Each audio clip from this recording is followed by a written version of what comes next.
किसान साथियों नमस्कार, मैं हूं आपका दोस्त सुनील मलिक और आप देख रहे हो अपना मनपसंद यूट्यूब चैनल एग्रीकल्चर एक्सपर्ट। किसान साथियों, आज की इस वीडियो में आपके लिए लेकर के आए हैं एक ऑर्गेनिक खेती से जुड़ी महत्वपूर्ण जानकारी। जी हाँ दोस्तों, हमारे साथ जो शख्स हैं पेशे से टीचर भी हैं, लेकिन इसके बावजूद डेयरी फार्मिंग और ऑर्गेनिक खेती की तरफ इनका ध्यान ज़्यादा है। किस तरीके से आने वाली पीढ़ी को बचाया जाए, खेती किसानी को बचाया जाए, इन्हीं सब चीज़ों के चलते इन्होंने अपना ध्यान बराबर स्कूल के साथ साथ इन्होंने खेती किसानी को भी दे रखा है। सर नमस्कार। नमस्कार जी। एक बार सर अपना परिचय करवा दीजिए हमारे दर्शकों को। मैं जी रोहतास सारण गांव जमाल जिला सिरसा से।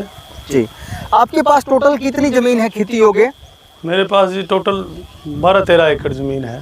जी, आप सारी में ऑर्गेनिक फार्मिंग कर रहे हो? नहीं, सभी में तो नहीं कर रहे हैं, 3-4 एकड़ में कर रहे हैं। जी, आप इसके अलावा डेयरी फार्मिंग भी करते हैं, अपना खुद का स्कूल भी चलाते हैं और आप साथ में ऑर्गेनिक खेती की तरफ भी हैं। तो आपका मन में ये आइडियाज़ कैसे आए कि किस तरीके से ऑर्गेनिक फार्मिंग करी जाए, डेयरी फार्मिंग करी जाए, इसके बारे में थोड़ा बताइए।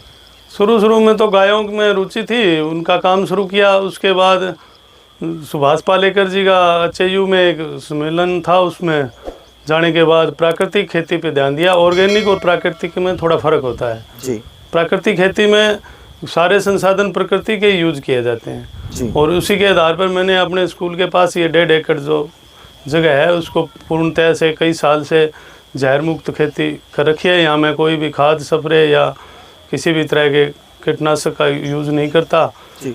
और प्राकृतिक तरीके से यहाँ मैंने कुछ पौधे लगा रखे हैं।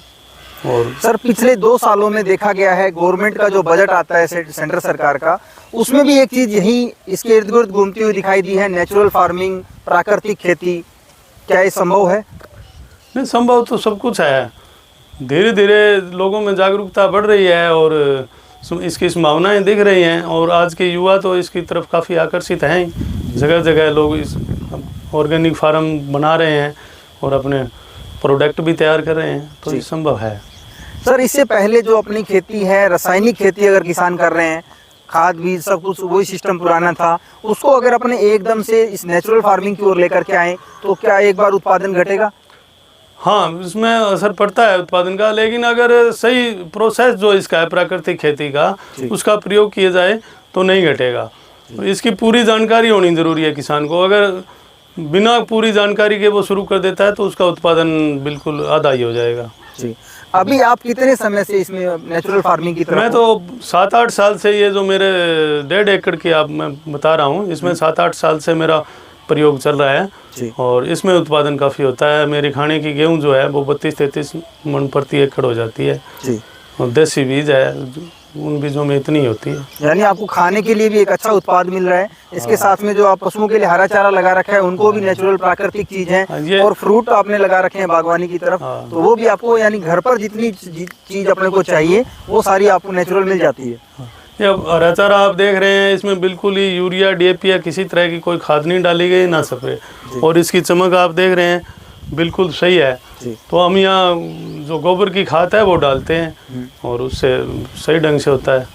सर अपनी वीडियो देख करके किसी किसान के मन में आए कि मैं भी अपनी घर के लिए योग्य, यानी अपने घर पे खाने के लिए गेहूं हो जाए, पशुओं के लिए हरा चारा हो जाए और जो सब्जी वगैरह चाहिए उसका कम से कम जैसे 1 एकड़ में स्टार्ट करूं, तो कैसे क्या प्रोसेस रहेगी, कैसे वो अपने को धीरे धीरे इसकी ओर डाइवर्ट करे?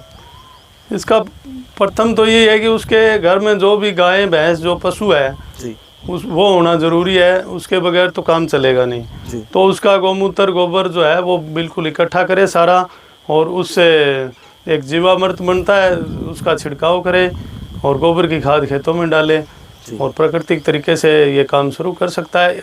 कम से कम अपने खाने के लिए तो हर किसान को करना ही चाहिए, क्योंकि हेल्थ सबसे ज़रूरी चीज़ है। इससे उसका मेडिकल बिल तो बिल्कुल बचेगा और बच्चों की हेल्थ भी बढ़िया रहेगी। सर धीरे धीरे जिस तरीके से रोग बढ़ रहे हैं, यानी यूँ कहें कि कैंसर ट्रेन तक चलने लग गई, उस चीज़ को अगर देखें तो आने वाले समय में हो सकता है किसान की एक मजबूरी भी बन जाए कि हम जो ऑर्गेनिक फार्मिंग या नेचुरल फार्मिंग की तरफ बढ़ें। बिल्कुल जी, ये काम तो करना ही पड़ेगा और जितना मतलब टाइम लग रहा है उसमें आदमी उतना भी कमज़ोर होता जा रहा है और बीमारियां बढ़ती जा रही हैं। अब एक कैंसर की नहीं, जैसे कोरोना काल में आपने देखा, और भी अब बहुत ज़्यादा हार्ट की बीमारी जो है वो चरम सीमा पे है, बहुत ज़्यादा केसेस आ रहे हैं और इसका तो डायरेक्ट सीधा इसी से संबंध है, रासायनिक खादों से और जो स्प्रे वगैरह हो रही हैं उन्हीं से सीधा संबंध है। जी, यानी अगर अपने को मनुष्य को अपने स्वास्थ्य की जरा सी भी चिंता है तो कम से कम अपने घर पे खाने योग्य वो कुछ प्राकृतिक उगाएं और उसी को नेचुरली खाएं। हाँ, मैं तो हर किसान को ये कहना चाहूँगा कि आगे तो उसकी अपनी मर्जी है कि वो अपना आधा या 1 एकड़ ज़मीन कम से कम अपने स्वास्थ्य के लिए उसको पूरी तरह से जहर मुक्त कर दे और अपने खाने का गेहूँ और पशुओं का चारा, सब्जियां वगैरह वो अपनी इसमें उगाए। तो उसका एक तो जो बाहर उसका लीकेज है, जो बाहर से वो खरीदता है, वो खर्च उसका कम होगा और उसका स्वास्थ्य बनेगा। ये पशु चारा जो है, मैं इस पे स्पेशल कहना चाहूँगा कि किसान सबसे ज़्यादा जो जहर है पशु चारे से खा रहा है। बिल्कुल, पशु चारे में अब एक आधा कनाल जगह के अंदर वो बहुत ज़्यादा यूरिया, DAP या स्प्रे वगैरह डाल देता है, जो डायरेक्ट पशुओं के द्वारा उसके दूध से और उसके पशु के स्वास्थ्य को नुकसान अब दूध के माध्यम से अपने में आएगी तो अपना भी नुकसान। सबसे ज्यादा नुकसान पशु चारे से हो रहा है जी। इस पे तो काम करने की सबसे ज्यादा जरूरत है। जैसा कि इन्होंने कहा, जैसे ये ज्वार आप हमारे पीछे देख रहे हैं, इसके अंदर जैसे कीड़ा लगता है तो किसान भाई फोरेट डाल दिया। इसके अलावा और भी कार्बोफुरान जैसे बहुत सारे ऐसे जहर आते हैं जो कि आप अगर डालते हो तो वो सीधा पत्तियों के माध्यम से पशु से दूध के माध्यम से अपने शरीर के अंदर प्रवेश करता है। तो कहीं ना कहीं काफी ज्यादा गंभीर साइड इफेक्ट उसके आपको जल्द ही आपके शरीर में दिखने लगेंगे। सर, अक्सर किसान कोई भी नया काम करने से कतराता है। नेचुरल फार्मिंग, जैसा कि आपने कहा, प्राकृतिक खेती, इसकी ओर आने से किसान सिर्फ इसलिए कतरा रहा है कि एक तो उनमें प्रॉपर इस चीज़ का नॉलेज नहीं है कि कैसे इसको अपनाया जाए। दूसरा, उनके मन में ये रहता है कि अपना जो प्रोडक्शन है वो घट जाएगा। आपको ऐसी कोई समस्या फेस करनी पड़ी? नहीं, मेरा तो यही कहेंगे ना, मेरी इनकम का सोर्स भी अलग से है जी। तो मैं इस पे तो नहीं कह सकता कि शाम एकदम से इस पे आ जाए।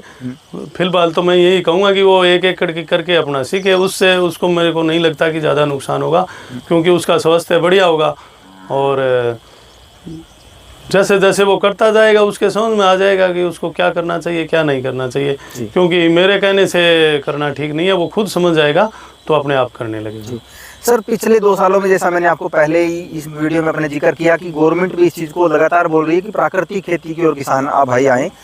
मान लीजिए किसान प्राकृतिक खेती की ओर आ भी जाता है तो क्या उसकी एक ऐसा मार्केटिंग उपलब्ध हो पाएगी? प्राकृतिक जो उत्पादन उसने निकाला है उसको बेचने का कोई प्लेटफॉर्म उसे मिलेगा? इसके ऊपर काफ़ी काम जो है सरकार का तो मैं नहीं कह सकता कि कितना किया है, लेकिन प्राइवेट लोग काफ़ी काम कर रहे हैं इस पे। मेरे पास भी बहुत से लोग आते हैं और 1-2 ग्रुप भी हैं। तो ये जो सोशल मीडिया है, इस पे आप अपना किसान को जागरूक होना पड़ेगा, अपनी मार्केट भी खुद भी करनी पड़ेगी, क्योंकि जैसे इंडस्ट्री वाले हर तरह से अपने प्रोडक्ट की मार्केटिंग करते हैं तो किसान को भी अपना समय देना पड़ेगा। और जो युवा पीढ़ी है वो इस काम को पूरी तरह से कर सकती है। मोबाइल पे जितना समय फालतू की बातों में लग रहा है, अगर किसानों के बच्चे वो अपने मार्केट को मजबूत करने में या अपने प्रोडक्टों को तैयार करने में या इससे किसानी वगैरह सीखने में लगाते हैं तो मुझे लगता है कि सोशल मीडिया का सदुपयोग भी होगा और उनकी मार्केट भी। अगर पूरी फैमिली इसमें इंक्लूड होती है तो आपको लगता है कि नेचुरल फार्मिंग पूरी तरीके से सक्सेस हो सकती है और इससे आप अपनी इनकम भी जनरेट कर सकते हैं और अपने स्वास्थ्यवर्धक जो चीज़ें हैं वो अच्छे उत्पाद भी प्राप्त कर सकते हैं? बिल्कुल जी, फैमिली के बगैर तो काम नहीं चलेगा, अकेला आदमी कुछ भी नहीं कर सकता। हम 2 भाई हैं और हमारे बच्चे हैं, हम सभी लोग मिलके इस काम को करते हैं तभी ये संभव है। हम अपना छोटा मोटा खेती का भी करते हैं, पशुओं का भी करते हैं और अपने व्यवसाय भी चलाते हैं। तो परिवार के बगैर कुछ नहीं होगा, परिवार मिलके ही इस काम को कर सकता है और इस काम को करने से पहले परिवार की सहमति भी जरूरी है। लाखों किसान आपको देख पा रहे हैं, कोई एक खेती किसानी से संबंधित मैसेज आप उन तक पहुँचाना चाहो?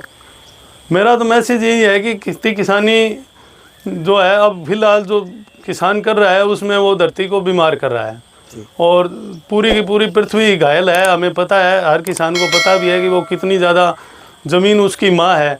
तो इसलिए माँ समझ के इस पे अपना काम करें और खेती किसानी में जिस तरह से ये जहरीले प्रोडक्ट और दोबारा हैं जो प्रयोग हो रहे हैं उसको धीरे धीरे कम करके और बिल्कुल ख़त्म किया जाए। वीडियो पसंद आए तो इसे अन्य किसानों के साथ शेयर जरूर करें। धन्यवाद।